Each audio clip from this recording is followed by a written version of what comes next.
Thank you, Madam Chair. The effort made by the Brazilian state to discredit the Special Rapporteur's remarks on his visit to Brazil is outrageous.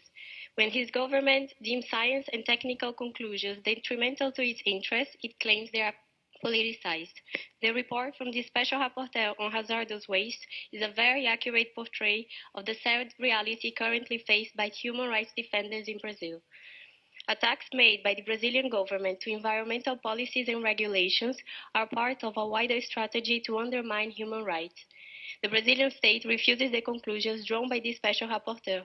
It is thus this Council's task to monitor closely the environmental and human rights situation in Brazil, as recommended by the Special Rapporteur on his report.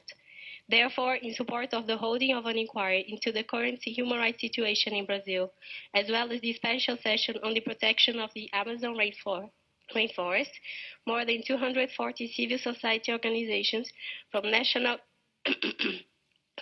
regional, and global scope have signed the letter. The document was sent to the member states of this Council. We thus call upon states to approve the recommendations made by the Special Rapporteur. Thank you.